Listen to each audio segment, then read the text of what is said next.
ഹിന്ദുത്വം ലോകത്തിലെ ഏറ്റവും പൗരാണികമായ സാംസ്കാരിക ശരിയാണെന്ന് സീമാൻ ജാഗരൺ മഞ്ച് ദേശീയ സംരക്ഷക് എ ഗോപാലകൃഷ്ണൻ. സനാതന ധർമ്മ പരിഷത്ത് സംഘടിപ്പിക്കുന്ന സ്വാമി മൃഡാനന്ദ ജന്മശതാബ്ദി സ്മാരക 9ാമത് ആറാട്ടുപുഴ ഹിന്ദുമത സമ്മേളനം ഉദ്ഘാടനം ചെയ്യുകയായിരുന്നു അദ്ദേഹം. ജ്യോതിർഗമയ മൃത്യോർമാ അമൃതം ഗമയ. നമ്മുടെ ഹിന്ദു സമാജം നമുക്ക് ചുറ്റുമുള്ള മറ്റ് സംഘടിത മതങ്ങളിൽ നിന്ന് വ്യത്യസ്തമായ ഒരു സാമൂഹ്യ ഘടനയിലാണ് നിലനിൽക്കുന്നത്. മറ്റ് സംഘടിത മതങ്ങളെക്കാൾ വളരെ പൗരാണികമായ പാരമ്പര്യം നമ്മുടെ ഹിന്ദു ധർമ്മത്തെ സംബന്ധിച്ചിടത്തോളം ഉണ്ട്. പക്ഷേ ആധുനിക കാലത്തെ സാമ്രാജ്യത്വവുമായും അധികാരവുമായും ബന്ധപ്പെട്ട മേധാവിത്വം പിടിച്ചെടുക്കുന്നതിന് പരിശ്രമിക്കുന്ന മതങ്ങളുടെ ശൈലികളോട് ഏറ്റുമുട്ടുമ്പോൾ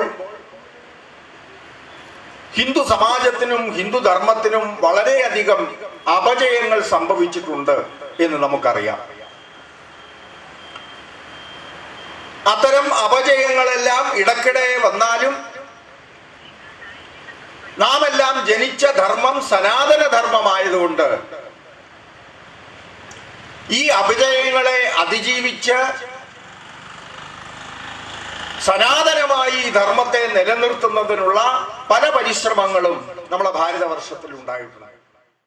പലതുകൊണ്ടും പെരുവന പെരുമ, പലതുകൊണ്ടും ഒരു നാട്ടിലെ പഴയകാലത്തെ മുൻകാലത്തെ ഈ ഗ്രാമത്തിൻ്റെ മുഴുവൻ ഭരണചക്രം തിരിച്ചിരുന്നത് പെരുവനത്ത് നിന്നായിരുന്നു. വളരെ സൂക്ഷ്മമായി ഭരണയന്ത്രം കൈയാളിയിരുന്ന വിഭാഗം അവിടെ ഉണ്ടായിരുന്നു. എല്ലാം കൊണ്ടും നമ്മുടെ പൈതൃകം ഉറങ്ങിക്കിടക്കുന്ന ഒരു മണ്ണാണ് ആറാട്ടുപുഴ.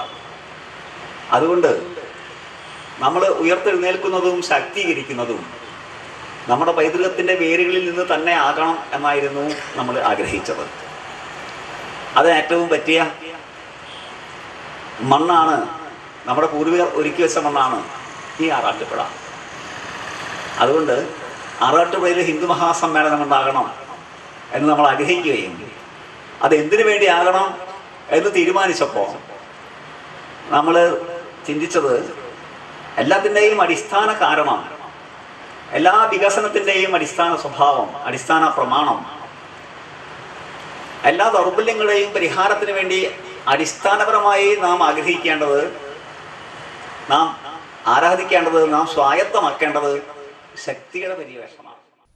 ബ്രഹ്മയോഗികൾ മുതൽ മുണ്ടനെയും മാടനെയും ആരാധിക്കുന്നവർ വരെ ഉൾപ്പെടുന്നതാണ് ഹിന്ദു സമാജം. ഈ സമാജത്തെ സംരക്ഷിക്കേണ്ടത് നാടിന്റെ കടമയാണ്. മതപരിവർത്തന കെണികളിൽ നിന്ന് പുതുതലമുറയെ കാത്തുരക്ഷിക്കേണ്ടതുണ്ടെന്നും അദ്ദേഹം പറഞ്ഞു. ആത്മാനന്ദ സ്വാമികൾ ഭദ്രദീപം തെളിയിച്ചു. സ്വാഗത സംഘം ജനറൽ കൺവീനർ സ്വാമി തേജസ്വരൂപാനന്ദ സരസ്വതി അധ്യക്ഷത വഹിച്ചു. കെ.പി. കൊച്ചുകൃഷ്ണ ഗണകൻ സ്മാരക സംസ്കൃത സേവാ പുരസ്കാരം പുത്തഞ്ചിറ ഗവൺമെന്റ് യു.പി. സ്കൂൾ അധ്യാപകൻ കിരൺ കുമാറിന് സമ്മാനിച്ചു. വൈകിട്ട് നടന്ന സഭകളിൽ ക്രമബദ്ധമായ സനാതന സങ്കല്പങ്ങൾ എന്ന വിഷയത്തിൽ മാത്തൂർ ശ്രീ ശങ്കര അദ്വൈതാശ്രമം കാര്യദർശി ദേവാനന്ദപുരി സ്വാമികളും കാലിക പ്രസക്തമായ ഗീതാ സന്ദേശം എന്ന വിഷയത്തിൽ OS സതീഷും പ്രഭാഷണം നടത്തി. ഞായറാഴ്ച നടക്കുന്ന സഭകളിൽ സുരേഷ് ബാബു കിള്ളിക്കുറിശിമംഗലം, ആചാര്യ MR രാജേഷ് എന്നിവർ പങ്കെടുക്കും. വൈകിട്ട് ബ്രഹ്മസ്വരൂപാനന്ദ സ്വാമികളും തുടർന്ന് നടക്കുന്ന ഹിന്ദു ഏകതാ സംഗമത്തിൽ RSS ദക്ഷിണ ക്ഷേത്ര സഹബൗദ്ധിക് പ്രമുഖ KP രാധാകൃഷ്ണനും സംസാരിക്കും.